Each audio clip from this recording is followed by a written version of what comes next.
భువనగిరి పట్టణ శివారు అనాజిపురం గ్రామంలో న్యూ డైమెన్షన్ పాఠశాలలో శుక్రవారం భువనగిరి పార్లమెంట్ నియోజకవర్గ నీటిపారుదల శాఖ పనులపై సమీక్షా సమావేశం నిర్వహించారు. ఈ సమావేశానికి ఇరిగేషన్ శాఖ మంత్రి ఉత్తమ్ కుమార్ రెడ్డి, రెవెన్యూ శాఖ మంత్రి పొంగులేటి శ్రీనివాస్ రెడ్డి, మునుగోడు శాసనసభ్యులు కోమటిరెడ్డి రాజగోపాల్ రెడ్డిలు పాల్గొని మాట్లాడారు. భువనగిరి పట్టణ శివారు అన్నాజీపురం గ్రామంలో న్యూ డైమెన్షన్ పాఠశాలలో శుక్రవారం భువనగిరి పార్లమెంటు నియోజకవర్గ నీటిపారుదల శాఖ పనులపై సమీక్షా సమావేశం నిర్వహించారు. ఈ సమావేశానికి ఇరిగేషన్ శాఖ మంత్రి ఉత్తమ్ కుమార్ రెడ్డి, రెవెన్యూ శాఖ మంత్రి పొంగులేటి శ్రీనివాస్ రెడ్డి, మునుగోడు శాసనసభ్యులు కోమటిరెడ్డి రాజగోపాల్ రెడ్డిలు పాల్గొని మాట్లాడారు. కూలిపోయే కాళేశ్వరానికి 1,00,000 కోట్లు ఖర్చు పెట్టింది గత ప్రభుత్వమని తెలిపారు.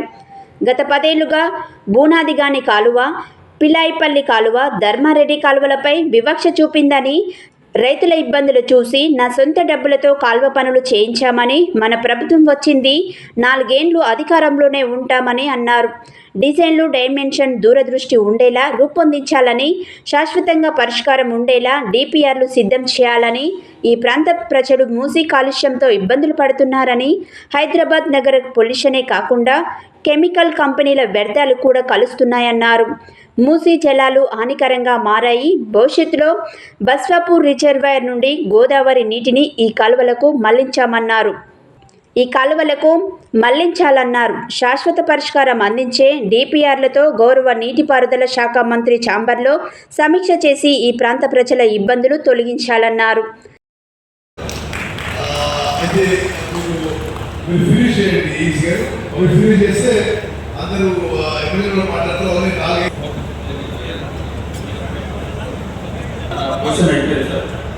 చీఫ్ ఇంజనీర్ మ్యానేజ్మెంట్లో నెంబర్ ఆఫ్ 3 కాన్స్టిట్యూన్సీలు ఉన్నాయి సార్. ఇప్పుడు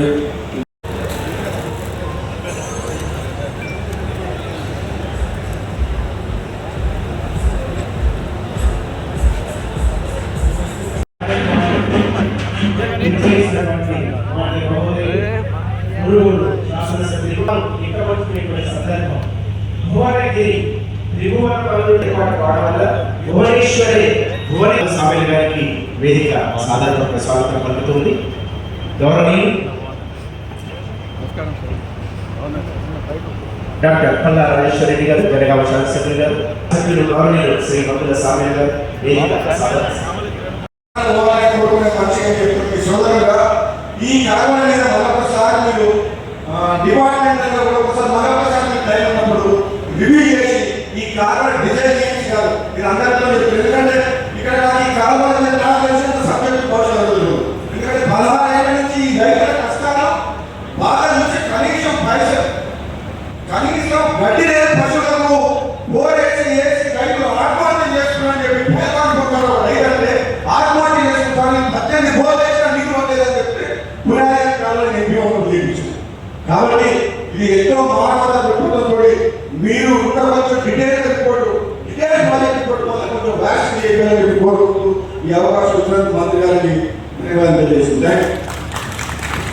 ఈ ప్రాంత ప్రజల ఆరోగ్యం దృష్టిలో పెట్టుకుంటే నేను చాలా రీసెర్చ్ చేసిన మీరు మన అదృష్టం కొద్ది ప్రభుత్వం రావడం, నల్గొండ జిల్లాకు చెందిన మీరు సీనియర్ నాయకులు ఇరిగేషన్ మినిస్టర్గా రావడం అనేది మా అందరి అదృష్టం. ఈ ప్రాంత ప్రజలు చేస్తున్న అదృష్టం.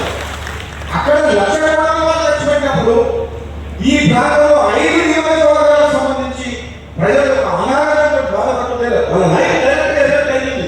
దీంతో ఏ బాధ చూసినా, ఏ బోర్ వేసినా కథలు నీళ్ళు వస్తున్నాయి. కాబట్టి దీన్ని నేను పర్సనల్గా ఈ ప్రాంత ప్రజలు రిక్వెస్ట్ ఏంటంటే ఈ కాలంలో ప్రభుత్వం ఏదైతే తయారు చేసిందో అది టెంపరీ మాత్రమే. ఎందుకంటే ఎగ్జిస్టింగ్ బెనిఫిట్ ఇప్పుడు భువనగిరిలో స్టార్ట్ అయ్యే నుంచి చౌటపల్లి వెళ్ళి దగ్గర శిక్షించాలి వరకు పోతుంది, నాగపల్లి మండలం వరకు పోతుంది. దాని బెనిఫిట్ 6 గంటలే ఉంది. నిజంగా చెప్పాలంటే దాని బెనిఫిట్ ఇప్పుడు 6 గంటల బెనిఫిట్ తోటి 22,000 ఎకరాలకే మనం లైనింగ్ స్ట్రక్చర్ చేసి ఇవ్వగలుగుతాం మంత్రి గారు. కానీ అదే దాని బెనిఫిట్ 16 గంటలు చేస్తే విరాయపల్లి గ్రామంలో చాలా గ్రామాల్లో చౌటపల్లి మండలం ఉదాహరణకు ఆ హైవే గ్యాస్ లైన్ పెట్టుకోవాలి. ఇప్పుడు ఇటు పక్క నుంచి ఒక కాలువ పోతుంది. 2 పక్కల కూడా 50,000 ఎకరాలకు ఈ కాలువ ద్వారా ఏంటంటే 22,000 నుంచి 56,000 నీళ్ళు ఉంటాయి. రేపు ఫ్యూచర్లో మనం గోదావరి దాంట్లో పికప్ చేయొచ్చు. అదేవిధంగా ధర్మారెడ్డి కాకుండా 10 మీటర్ 6 మీటర్లు ఉంది, దాన్ని 10 మీటర్ చేయాలి. 10 మీటర్ చేసి ఎనాక్ట్ చేస్తే రిడిజైన్ చేస్తే ఇప్పుడు 17,000 నుంచి 30,000 ఎకరాలు.